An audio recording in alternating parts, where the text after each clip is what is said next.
Not just that things have changed, but things keep changing. And because things are changing, you have to also adjust and be a bit flexible. Things are changing. You're raising children in a volatile world. Thank you again for joining me today. I'm Teacher Neka. If this is your first time, please subscribe so that you can get subsequent videos, and please share to every parent. We can't do this alone. We live in a VUCA world, so it's important we come together, know the same thing, and work together. We can do this. So please share to as many parents and families as you can. Today we're talking about raising children in a VUCA world. Now, whether you believe it or not, the children you're raising today is not the age that you and I were raised. This is a different world. Now, because I'm not sure everybody understands what the word VUCA is, I'm going to be breaking it down. And then I won't finish everything today in one series.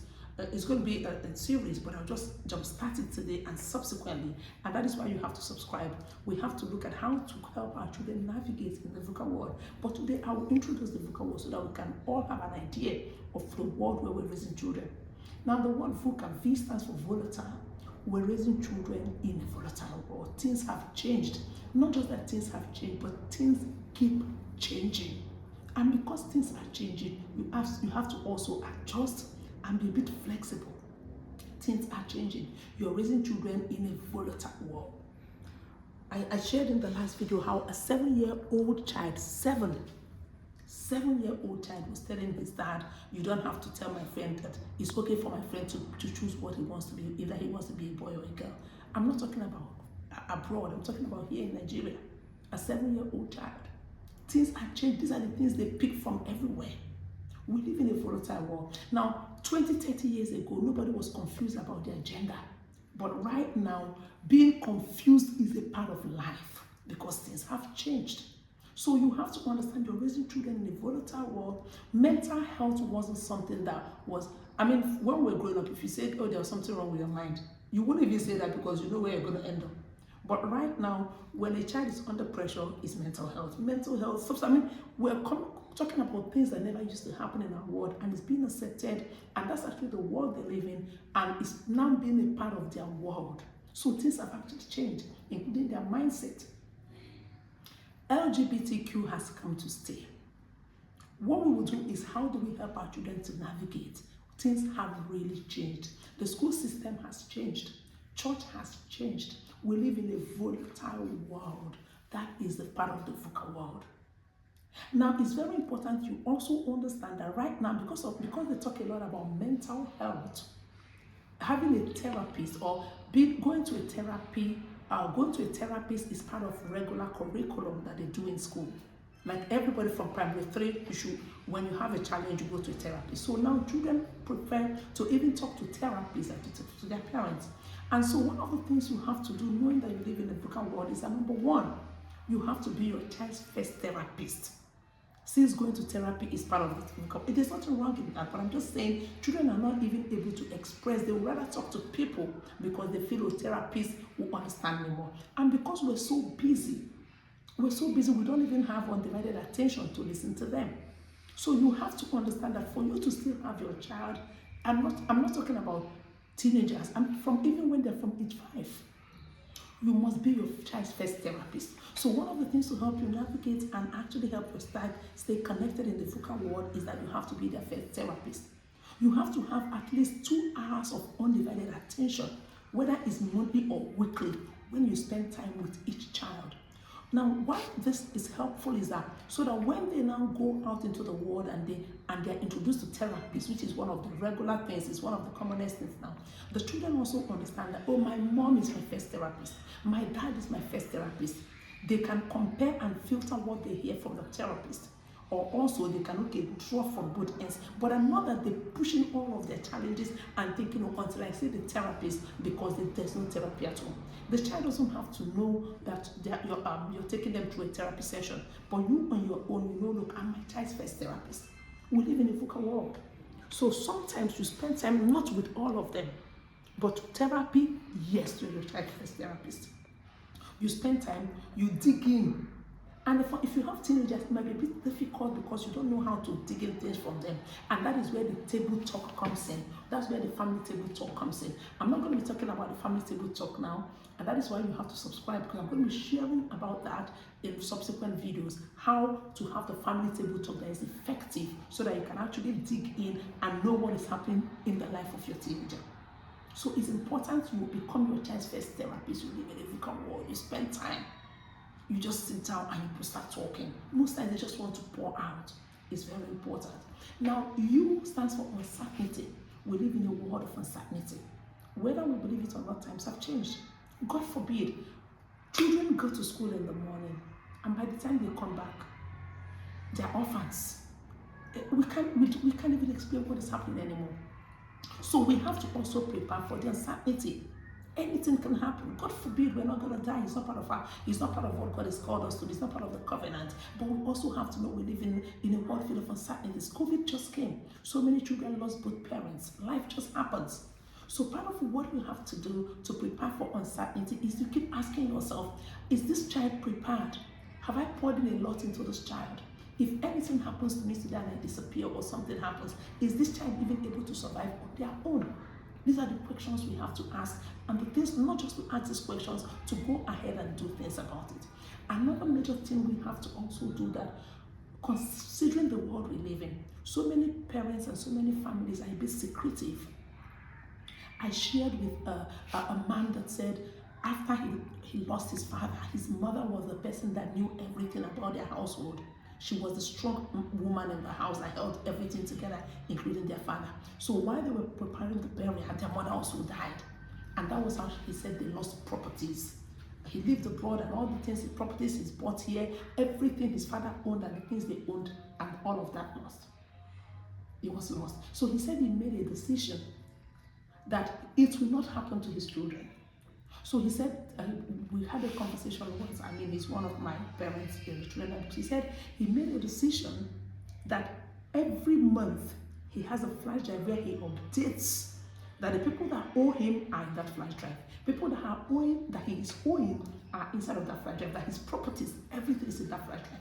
And he has told his children that if, for instance, you look for me and you can't find me, go here, everything, go to this wardrobe, open this safe, and you're going to find this flash drive. He says he updates it. He says, Chaneka, I update it almost every other month.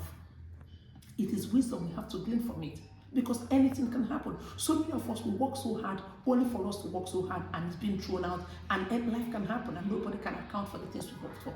And then for the children, you have to ensure their security in God. God forbid, things happen. Some children go to school, things happen, and then you're not sure. You don't wait, because life does not postpone how it deals with us. We can't postpone what we're meant to, how we're meant to live with our children. God forbid, death does not postpone when it's going to come. So we can't postpone preparation. So we just have to know that we live in a world of uncertainty. Today you hear COVID, tomorrow you hear something else, another day you hear something else, and we're wondering when will this end? God forbid, we're covered under the covering of the blood of Christ. But we also have to know that we live in a world of uncertainty, and things keep changing. Another thing is C, complex. We live in a world of complexity. So I'm going to take complexity and ambiguity together. We live in a world where things are complex. Nothing is as they used to be. Now a boy is not sure he's a boy. He's ambiguous. Or today I'm a boy. Maybe my next thing is I decide to be a girl. Everything is complicated. This is a world where you're raising children. A child that is a boy goes to school, comes back to ask his mother, Mom, am I a boy or a girl? There's confusion. This shouldn't even come. So why am I saying this? Because they already live in a world where everything is complicated.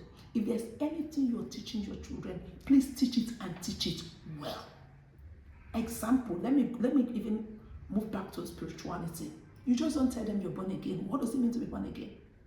The world is already complicated. They live in a Vuca world where everything is complex. So when you keep making spiritual things more complex, that is why they will drop it.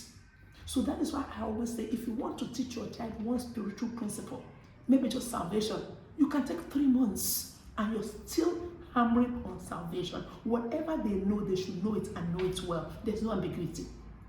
So many Christian children don't even understand what it means to say being born again. So many teenagers, I work with children We run a Bible school. Some children come at 18.